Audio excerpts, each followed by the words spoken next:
I was absolutely wrecked when I found out my wife had slept with another man, twice, and was gearing up to do it again. You always think you know how you'd handle something like that, but when it hits you, the emotional punch is like getting knocked out cold. One moment you're in what you thought was a solid marriage, and the next, you're staring at the rubble, wondering how it all went so wrong. When the emotional chaos started to die down, I barely recognized what was left of our marriage. Everything was gone: trust, respect, love, admiration, even the basic concern we used to show each other. It felt like someone had taken a wrecking ball to the life we built. I honestly wanted to walk away. What was left to save? My wife, Rachel, had turned what we had into something I couldn't even recognize anymore. It all started with a dumb fight about our living room. Rachel wanted to redo the whole thing: new couch, new chairs, new decor. I told her the furniture was only 2 years old and expensive. We didn't need new stuff just for the sake of it. She pushed back hard, said the place felt stale. I made a sarcastic comment, probably shouldn't have, that maybe she was just tired of me. She snapped right back, saying maybe she'd sleep with someone else, just to shake things up. I lost it. Told her if that's the route she wanted to go, not to expect me to stick around. Then she dropped the bomb. Said she should have married Kyle instead of me. That was it. I snapped. Yelled that I never wanted to hear his name again, slammed the door on the whole new furniture debate, and walked out to cool off. Kyle had always been the guy I hated. The community golden boy, tall, smooth-talking, successful without ever looking like he worked for it.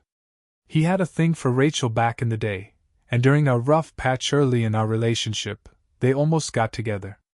Even though she ended up with me, I always felt like I had to keep one eye open when it came to him. No matter what I achieved or how hard I worked, he always seemed to glide through life effortlessly. I grew up being taught to value honesty, hard work, and to never envy another man's success. But when it came to Kyle and Rachel, I couldn't help it. I was always a little on edge. Around 9 p.m. that night, my phone rang. It was the home line, showing up on my cell. I didn't answer. I'd had a couple beers, and I was too angry to talk without saying something I'd regret. Later, I checked the voicemail. It was someone telling me Rachel felt bad about our fight and that I should give her a call. Said I wasn't coming home soon, so she was heading out alone. Ended with this weird line that didn't sit right with me. I was starting to calm down, but the voicemail brought all that anger rushing back. I grabbed another beer, downed it in a few gulps, and decided I needed to find her. I checked every bar in town, every parking lot I could think of.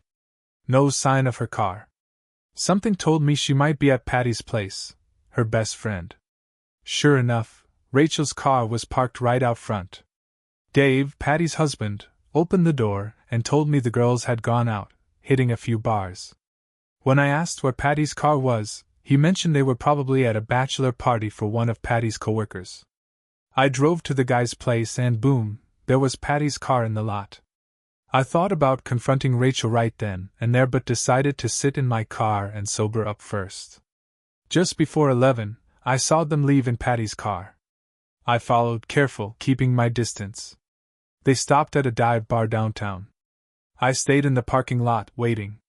At exactly 11:30, they pulled into a pub attached to a small hotel. Something about that stop made my stomach turn. It felt final. Like this was the end of the night for more than just drinks. I popped open my trunk, threw on a plain t-shirt and a baseball cap, hoping to blend in. Not the best disguise, especially since my name was printed on the shirt, but it was better than nothing. I walked into the bar through the side and scanned the crowd. And there she was. Rachel. Tucked away in a booth in the back, with Kyle. They were leaned in close, deep in conversation, smiling like it was the most natural thing in the world. I found an empty booth behind them and slid in, keeping quiet. I could hear most of what they were saying, except the whispers. Rachel thanked him for coming, and he said he was glad she called. He brought up the past, how they'd been together years ago, and, as I painfully learned, twice during my marriage to her. They were reminiscing like they shared something sacred. It became clear this night wasn't about rekindling old memories, it was about revenge. Rachel had called him because of our argument. Because I said she should figure out what she wants. And this right here, was her answer. She didn't come to this bar out of love. She didn't reach out to Kyle because of some deep connection. She did it out of spite. To get back at me. And that's what broke me. Not just the betrayal, but the cold, calculated way she went about it. The woman I thought I knew, the one I loved, she didn't even flinch. My whole world cracked open in that moment. And I realized just how little I meant to her when it came to choosing between healing and hurting. She chose hurt. And I hadn't even heard the worst of it yet. I didn't love her anymore. That realization hit hard, like a gut punch I hadn't seen coming. The loss felt so complete, so final, it nearly brought me to tears right there in the dark booth. I knew it was over. All I could do was sit there, silently watching, waiting for the moment they'd head upstairs. Based on what I overheard, Rachel was more than ready. I could practically picture the smile on her face, the one she used to give me. My anger boiled beneath the surface as I watched them rise from their seats and head for the elevators. I followed them at a distance, fists clenched, heart pounding. I didn't know what floor they were going to, but I needed to know. I walked up to the front desk and asked the receptionist to call Kyle's room. When he picked up, his voice was immediately hostile. "It's room 422, not 312. He snapped. Then he added something about calling the cops before slamming the phone down. I rode the elevator to the 4th floor, heart racing. When I reached room 422, I stood outside the door, straining to hear any sound. I heard enough to know what was going on. I knocked. Hard. Then I stepped back, and with one solid slam of my shoulder, I busted the door open, snapping the safety chain clean off. And there it was. Rachel was on the bed, completely naked, her face drained of color the moment she saw me. She let out a scream. Kyle stumbled backward, shouting, "Oh my God, no!" and then trying to pull himself together, barking at me to get out before he called security. Rachel begged me to calm down, but I didn't scream. I didn't break anything. I just looked her in the eyes and said, "Don't come back home." Then I turned and walked out. I sat in my car for a long while afterward, not really thinking, just feeling. Rage, betrayal, numbness. I waited, wondering if the cops would show or if Rachel would leave with him. About 15 minutes later, Kyle came out first. Rachel followed shortly after and got into her own car. So no, they didn't spend the night together. But the damage was already done. And somehow, that insult, that final nail in the coffin, sparked an idea in my head. I went home. Didn't say a word to anyone. Just went to bed. I'm not sure what time the phone rang, but it was Patty. She said Rachel was at their place, staying with her and Dave. Told me not to worry. I told her flat out, "I don't care anymore, Patty." Patty tried to tell me I still loved her, that Rachel was crying and wanted forgiveness, that she regretted everything. But I'd already crossed a line in my head. I told Patty Rachel couldn't come back home. Then I asked about how long she'd known about what was going on with Kyle. Patty kind of dodged the question, saying she didn't have a bad hangover this time and had been up since early. By 10 a.m., I'd had enough time to think. I called Patty and told her Rachel could come by, if she wanted. I stood at the edge of the front lawn when she pulled up with Dave and Patty in tow, probably to make sure nothing physical happened. Rachel looked at a pile I'd stacked up in the yard, gifts we'd exchanged, framed photos, even some furniture we picked out together. She asked what it was. I told her it was everything that reminded me of us. Then I lit it all on fire. Right in front of her. I saved our wedding photo for last and tossed it on top. The flames took hold fast, eating everything until only ash and scorched metal frames remained. I looked at Rachel and said, "You won. I hope it was worth it." I told her I didn't want a single thing from our marriage, not a couch, not a picture, not even a memory. She'd get the legal details from my lawyer. Sirens wailed in the distance. Someone must have called it in. The police showed up, along with firefighters who hosed down the remains of what used to be us. I told the officers I was the one who set the fire, that it was all just stuff from my marriage, nothing more. They arrested me. As they cuffed me and led me away, I saw Rachel standing there, crying. I spent a couple of days in jail. A psychiatrist came in to evaluate me, make sure I wasn't a danger to myself or anyone else. Turns out I was devastated, yeah, but not crazy. Just broken. They said they might have let me out earlier, but wanted to be cautious and observe me for a bit.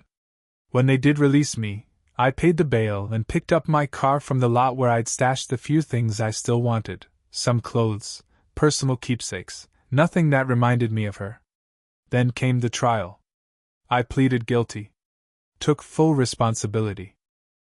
The judge fined me $5,000 plus court costs. Honestly? Worth every damn cent to draw the line, to mark the end of it all. But Rachel didn't let go that easily. She fought the divorce. Left voicemail after voicemail on my phone, crying, begging me to forgive her, pleading for us to get back together. But I was done. Completely, painfully done. I never heard from Rachel again, at least not directly, after I left that voicemail on her landline. I told her that even though she said it meant nothing, to me, it meant everything. That betrayal tore through the core of who we were. The divorce went through. I didn't fight her on anything. I gave her whatever she asked for, just to get it over with. I wanted it behind me. Not long after that night, Kyle's wife found out everything. She left him too. Couldn't say I felt bad. Turns out Rachel wasn't the only married woman he'd comforted when their marriages hit a rough patch. A couple weeks later, I saw him again. He was sitting at a bar, alone, nursing a drink. I walked up to him, calm as ever, and said something along the lines of, "You might want to watch your step when your divorce is final. Accidents happen." He didn't say a word. Just looked away. Soon after that, he started selling off his stuff. Moved out of town quietly. Can't say many people noticed, or cared. Every now and then, I run into Rachel around town. She always tries to apologize. Always asks if we can talk. I just nod and keep walking. I haven't called her, not once. She still asks though. Maybe one day I'll pick up the phone. Story 2. My wife, Lauren, and I had been together for over 20 years.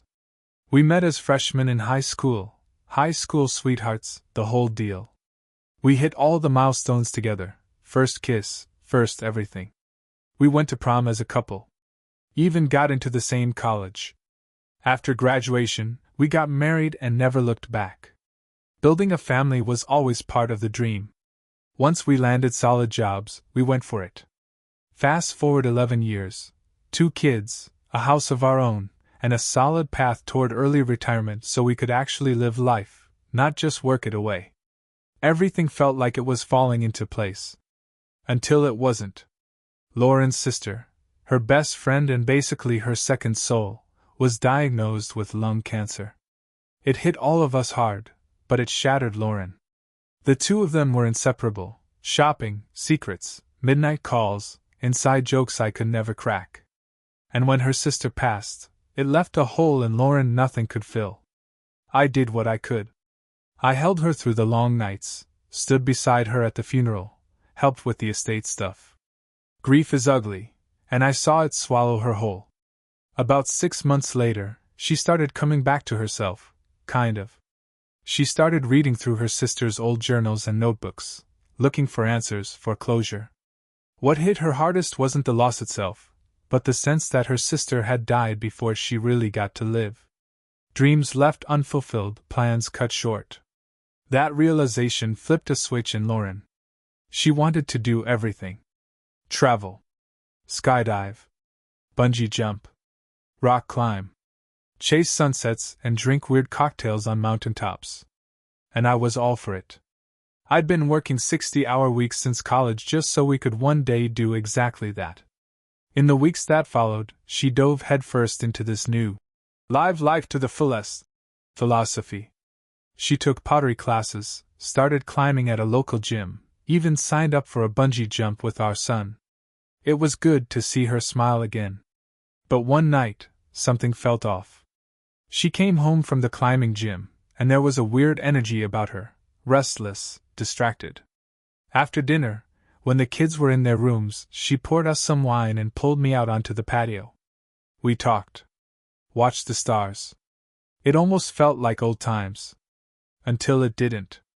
Near the end of the conversation, she brought up the idea of a hall pass. For anyone who's not familiar, it's a one-time pass for each partner to be with someone else. No strings, no cheating label. Just a one-time experience. I was blindsided. I asked her why now? Why this? She looked me in the eye and said she loved me, but she felt like she missed out. That she'd only ever been with me, and maybe she needed to explore a part of life she'd never known. She tried to soften it. Tried not to hurt me. But how do you say something like that without cutting deep? I told her I couldn't do it. I didn't want anyone else. And I couldn't stand the thought of her with another man. As we stood to go back inside, I paused. I asked her straight up, "Is there someone you're interested in?" She didn't answer right away. But then, slowly, she nodded. Said there was a guy at the climbing gym. Someone she found attractive. Someone who had been flirting. Someone who recently asked her out for drinks. She swore she said no. Told him she was married. But it was too late. The damage had already started. That night, I went to bed with a pit in my stomach. I couldn't shake the unease. It took me a few days to process what Lauren had suggested. I was deeply hurt, but after some time, I convinced myself to forgive her. We both acted like the conversation had never happened. About a week later, she told me the climbing gym was offering an outdoor class, and she wanted to sign up for it. It was on a Saturday, and she left early in the morning, said it was a full-day thing. I didn't question it. Lately, our daughter had developed a habit of lying about where she was going, so we made it a rule: keep location sharing on in Snapchat. That afternoon, when our daughter said she was heading to a friend's house, I checked the map just to be sure. Everything on her end looked fine. But then I saw Lauren's location. She wasn't at the park outside the city like she claimed. She was smack in the middle of downtown. At a bar. I stared at the map, trying to make sense of it. Maybe it was a post-climb hangout. Maybe some people from the gym had gone out for drinks. But deep down, I already knew. That gut feeling, the one you try to ignore, was already screaming at me. I remembered the guy from the gym. The one who invited her out. I couldn't shake the thought that she might be with him. The bar was only about a 15-minute walk from our house, so I leashed the dog and headed out, keeping an eye on her location. When I got there, I stopped just short of the windows. And there she was. Sitting across from a guy, leaning in close, laughing, smiling like she didn't have a care in the world. He reached across the table, took her hand, and she let him. I know holding hands isn't technically cheating. But it said enough. I turned around and walked home. I didn't want her to see me. Not yet.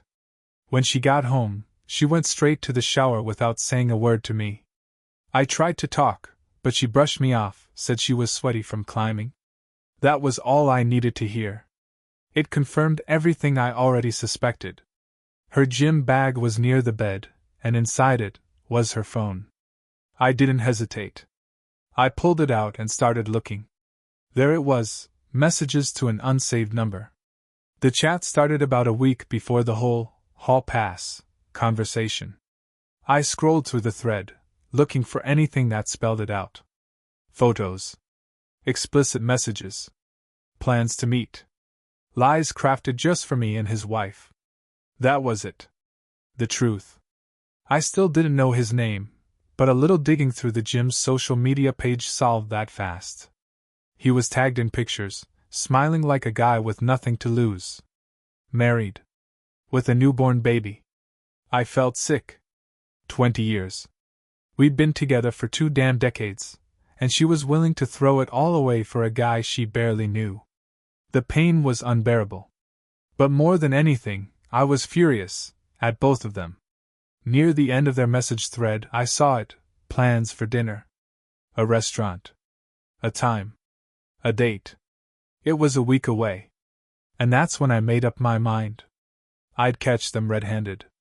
But it wasn't just about me anymore. His wife deserved the truth, too. On the day of their big date, I sent a dozen roses to his wife's home. Inside the card, I wrote out the location, the reservation name, and the time. I kept it vague, made it seem like he was planning a surprise for her. Just enough to get her there. I stood across the street, watching as she walked into the restaurant. I followed, standing just behind her as she spotted them, Lauren and her affair partner, seated, hands clasped across the table. She didn't hesitate. Stormed over, screaming at him. Accusing him right there in front of everyone. The whole place turned to watch.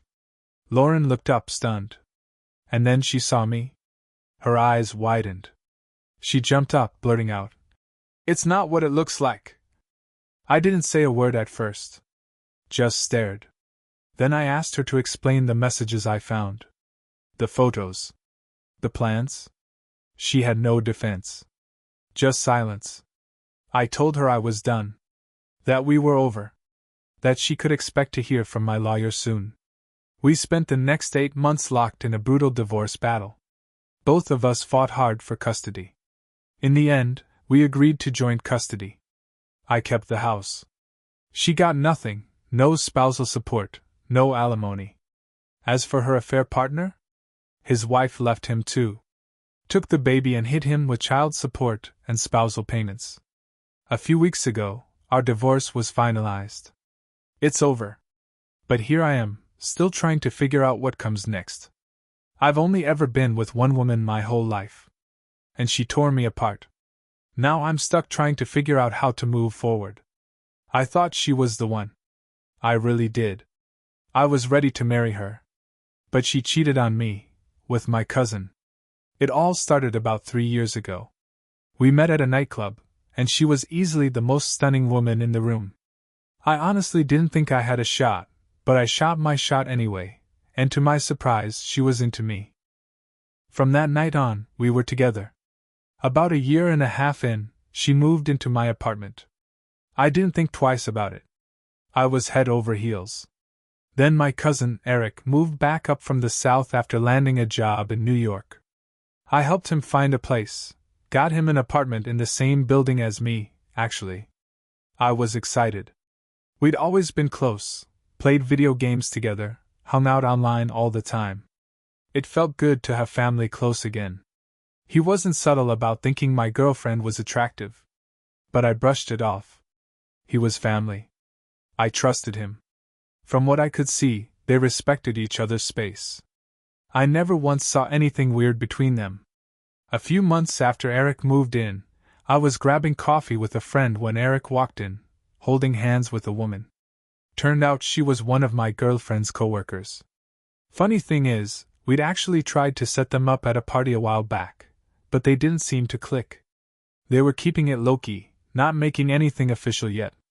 I found it kind of amusing and thought it'd be a funny surprise for my girlfriend. So I texted her, told her to swing by the cafe. I had a surprise for her. She replied that she couldn't make it. Said she was hanging out with that very coworker, who, by the way, was sitting right across from me. I stared at the text. She was lying. I didn't say anything to my friend. Just mumbled something about her having a migraine. I went home, hoping I was just being paranoid. But she wasn't there. I walked into the bedroom and saw makeup smeared on the sheets. A couple outfits laid out like she'd been trying on different looks.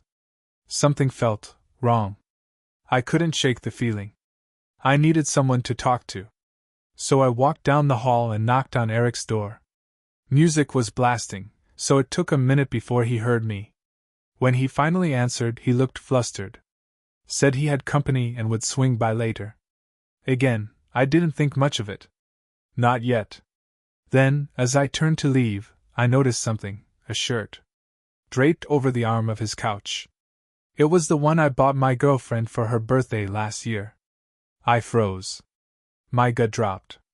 Still, I played it cool. nodded, said nothing, and went back to my apartment. As soon as I got in, I started looking for answers. I opened her laptop and went straight to her Facebook messages. What I saw broke me. She and Eric had been messaging for weeks. Flirty stuff, emojis, inside jokes. At one point, Eric straight up asked her what she even liked about me. She replied that I was funny and had a good personality, but she admitted I wasn't really her type. Then came the "just got out of the shower" message. Photos. Explicit ones. Back and forth. That morning, Eric had told her he couldn't stop thinking about her. That he needed her. He told her to come up with a reason to drop by his apartment. She did. That was all I needed to see. I took screenshots of everything. Sent them to myself for safekeeping. If she ever tried to lie, I'd have the receipts. Luckily, the lease was in my name. She'd never bothered to get added, and now I was glad for it. At least I could kick her out. A few hours later, she came home. I was waiting. I told her to leave, now. She looked confused, asked why. I told her I knew about everything. About her and Eric. I said she had 48 hours to pack up and get out, or I'd get the law involved. I didn't stay the night. I couldn't. I needed space, time to breathe. Meanwhile, she and Eric kept calling me. I ignored every call. That night, I created a group chat with my extended family and told them everything, screenshots and all. Even Eric's own parents messaged me privately, apologizing. They were shocked, ashamed. Eric, on the other hand, had the audacity to call me a coward. Said people were calling him a pig. Yeah, well, if the shoe fits. I also made a group chat with our mutual friends. Laid it all out. Some of the girls in the group said she had already reached out to them, looking for a place to stay. They turned her down. Nobody wanted to get involved. Nobody thought she deserved it. When I came back 2 days later, she was gone. No note. No apology.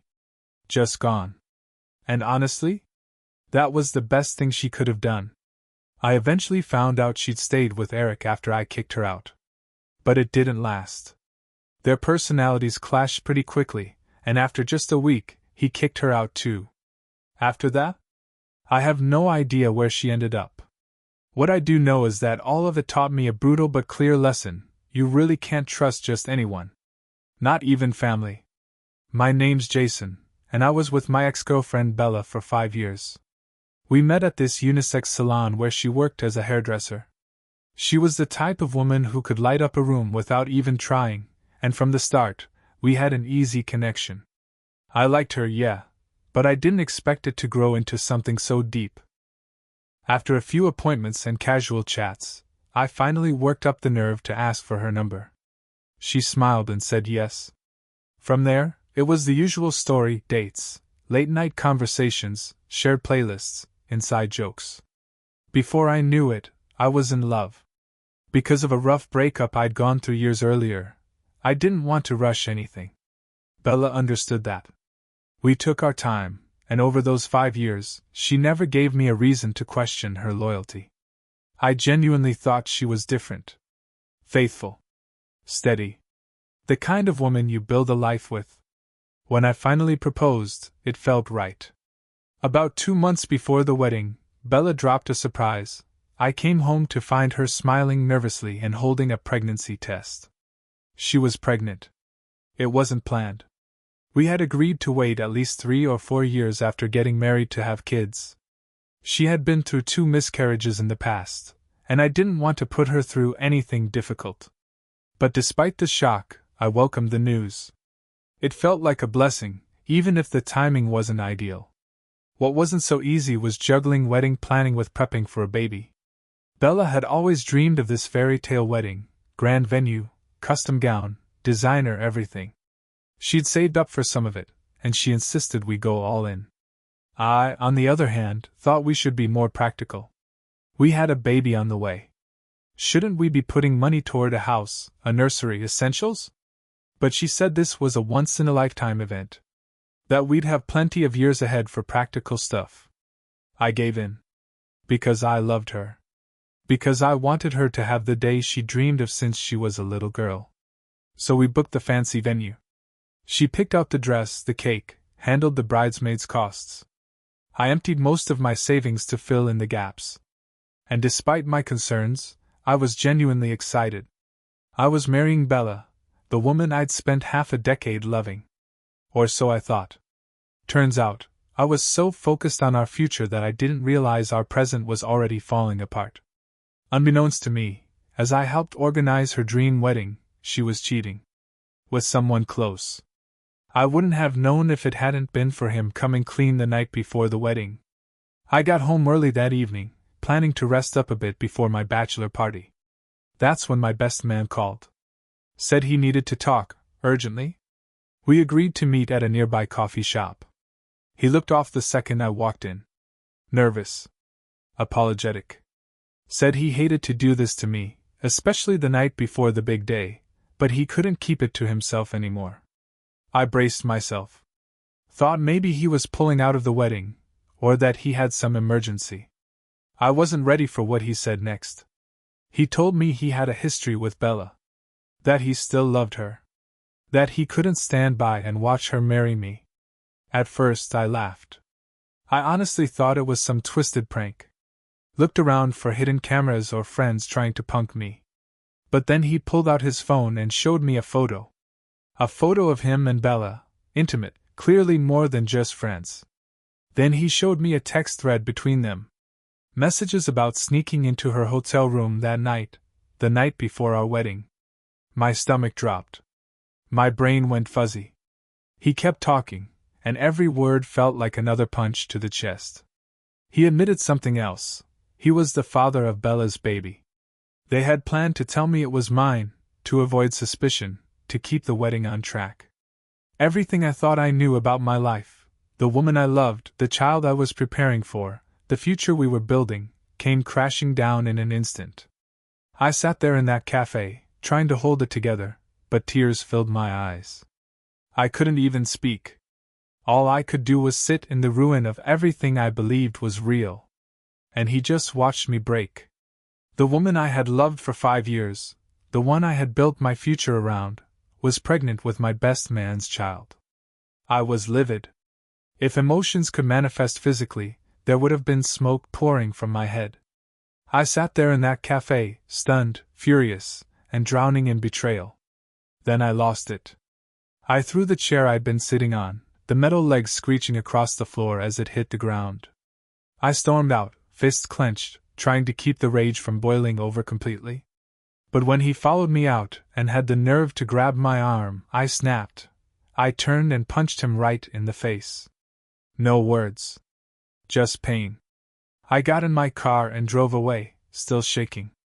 On the way home, I called the wedding venue and canceled everything. Somehow, I made it back without crashing or doing anything reckless. When I walked through the door, the adrenaline wore off, and I just broke down. Full on, sobbing like I hadn't since I was a kid. Bella called not long after.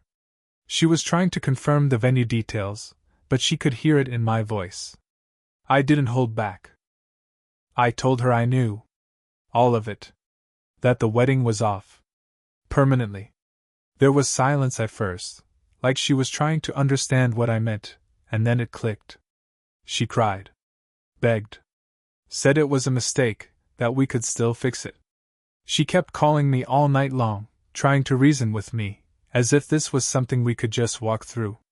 At one point, she even had the audacity to suggest we go through with the wedding and sort it all out later, just to avoid the embarrassment of a last-minute cancellation. She was more worried about saving face in front of her friends than the wreckage she caused. I stopped sleeping at my place, knowing she'd probably show up. I didn't want to see her. I couldn't. The wedding never happened. And I'll never forgive her for what she did. Everything I poured into those 5 years, the love, the time, the effort, vanished in a moment.